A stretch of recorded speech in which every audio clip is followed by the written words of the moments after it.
आज मी तुम्हाला गुरुवारची कहाणी ऐकवते. श्री महालक्ष्मी महात्म्य व्रतकथा. ओम श्रीं ह्रीं श्रीं कमले कमलालय मह्यम प्रसीद प्रसीद स्वाहा. श्री महालक्ष्मीची पूजा विधी सर्व करून झाल्यावर श्री महालक्ष्मी नमनष्टक म्हणायचं. श्री महालक्ष्मी नमनष्टक. श्री गणेशाय नमः. इंद्र उवाच. नमस्तेस्तु महामाये श्रीपीठे सुरपूजिते शंखचक्रगदा हस्ते महालक्ष्मी नमोस्तुते. नमस्ते गुरुडारूढे कोलासुरभयंकरी कुमारी वैष्णवी ब्राह्मी महालक्ष्मी नमोस्तुते. सर्वज्ञे सर्ववरदे सर्वदुष्टभयंकरी सर्वदुःखहरे देवी महालक्ष्मी नमोस्तुते. सिद्धिबुद्धिप्रदे देवी भुक्तिमुक्तिप्रदायिनी मंत्रमूर्ते सदा देवी महालक्ष्मी नमोस्तुते. आद्यंतरहिते देवी आद्यशक्ती महेश्वरी योगजे योगसंभुते महालक्ष्मी नमोस्तुते. स्थूल सूक्ष्म महारौद्रे महाशक्ती महोदरे महापापहरे देवी महालक्ष्मी नमोस्तुते. पद्मासनस्थिते देवी परब्रह्मस्वरूपिणी परमेशी जगन्तांतर महालक्ष्मी नमोस्तुते. श्वेतांबरधरे देवी नानालंकारभूषिते जगस्थिते जगन्तांतर महालक्ष्मी नमोस्तुते. आता आपण श्री महालक्ष्मी व्रताची कथा ऐकू. गुरुवारची कहाणी.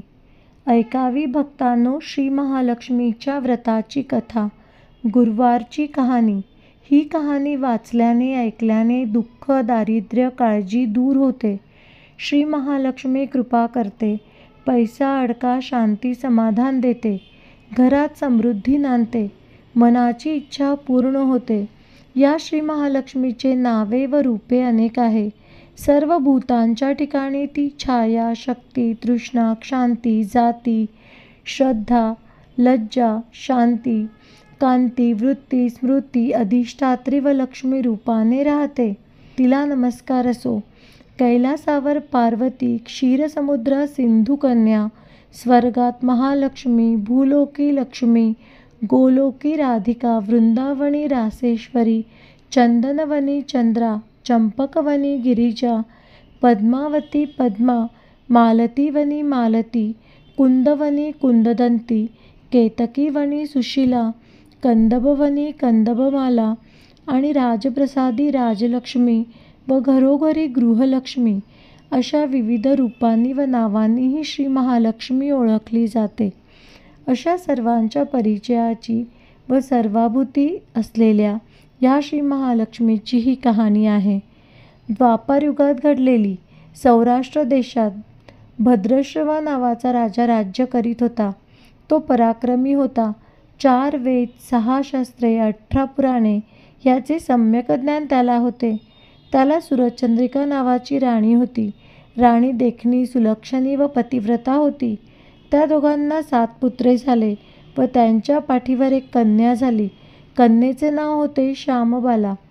एकदा महालक्ष्मीच्या मनात आले की आपण या राजाच्या राजगृही राहावे.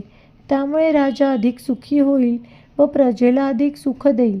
गरिबांकडे जर राहिले तर तो सारी संपत्ती स्वतःच खर्च करील. म्हणून श्री महालक्ष्मीने वृद्ध ब्राह्मण स्त्रीचे रूप घेतले व ती हातात काठी घेऊन ती काठी टेकत टेकत सुरचंद्रिका महालाच्या दारासमोर उभी राहिली. म्हातारी असली तरी ती तेजस्वी दिसत होती. तिला पाहताच एक दासी पुढे आली. त्या दासीने वृद्ध ब्राह्मणीची नीट विचारपूस केली. वृद्ध ब्राह्मणीची रूप घेतलेली श्री महालक्ष्मी माता म्हणाली, बाळ, माझं नाव कमळा. माझ्या पतीचं नाव भुवनेश. द्वारकेला आम्ही राहतो. तुमची राणी पूर्वजन्मी एका वैश्याची पत्नी होती. तो वैश्य रोज तिला मारझोड करीत. त्या दोघांची रोज भांडणे होत. त्याच्या ह्या जाचाला कंटाळलेली ती वैश्यपत्नी घर सोडून गेली. राणीवनी उपाशी भटकू लागली. तिची ती दशा बघून मला तिची दया आली. धनसंपत्ती सुख समृद्ध देणाऱ्या श्री महालक्ष्मीची मी तिला माहिती सांगितली. माझ्या सांगितल्याप्रमाणे तिने लक्ष्मी व्रत केले.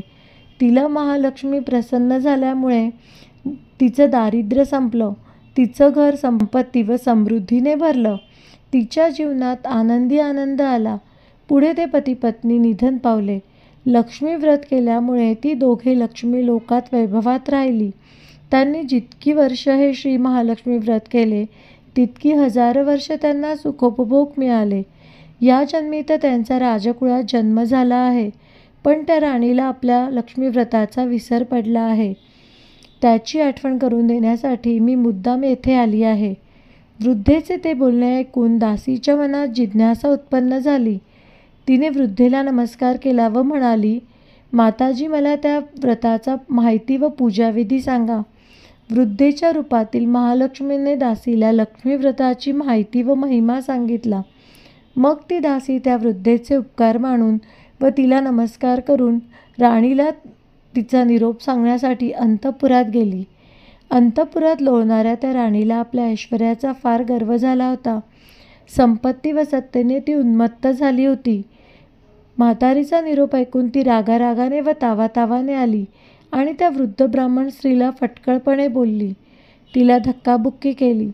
ती वृद्ध ब्राह्मण स्त्री म्हणजे प्रत्यक्ष महालक्ष्मी आहे हे काही राणीला कळले नाही. राणीचा तो उद्धटपणा पाहून महालक्ष्मीने तेथे न राहता स्वस्थानी जायचे ठरविले. ती राजद्वारातून निघाली. थोड्याच अंतरावर तिला श्यामबाला भेटली. श्यामबालेला सगळी हकीकत कळली. तिने त्या वृद्ध ब्राह्मण स्त्रीची क्षमा मागितली. तेव्हा श्री महालक्ष्मीला तिची दया आली. तिने श्यामबाले या राजकन्येला लक्ष्मी व्रताची माहिती सांगितली. तो दिवस होता मार्गशीर्ष महिन्यातील पहिला गुरुवार. राजकन्येने महालक्ष्मीचे व्रत सांगितल्याप्रमाणे भावभक्तीने केले. त्यामुळे सिद्धेश्वर राजाच्या मालाधर नावाच्या राजपुत्राशी तिचा विवाह झाला.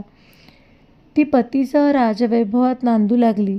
इकडे मात्र महालक्ष्मीचा कोप झाल्यामुळे भद्रश्रवा व राणी सुरचंद्रिका ह्यांचे राज्य, ऐश्वर्य, वैभव सर्व गेले व त्यांची अन्नान्नदशा झाली. एके दिवशी सुरचंद्रिका आपल्या पतीला म्हणाली, आपला जामात राजा आहे, खूप श्रीमंत आहे, त्याच्याकडे जा, आपले हाल सांगा, त्याला दया येईल व तो आपल्याला काही सहाय्य करील. त्याप्रमाणे भद्रश्रवा जावयाच्या राज्यात आला. तो तळ्याच्या काठी विश्रांती घेत असताना श्यामबालेच्या दासी तेथे आल्या होत्या. त्याची राजलक्षणे जाणून दासींनी त्यांचे नावगाव विचारले. तो श्यामबाला राणीचा पिता आहे हे कळल्यावर दासी धावत धावत श्यामबालाकडे गेल्या. त्यांनी सर्व हकीकत तिला सांगितली. दासीकडून राजवस्त्रे पाठवून श्यामबालेने आपल्या पित्याला मोठ्या थाटामाटात आणले.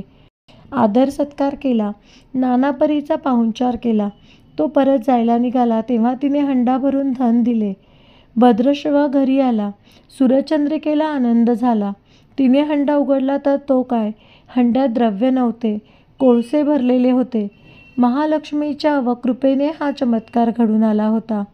काही दिवसांनी सुरचंद्रिका आपल्या लेकीच्या घरी गेली. तो दिवस होता मार्गशीर्ष महिन्यातील शेवटचा गुरुवार.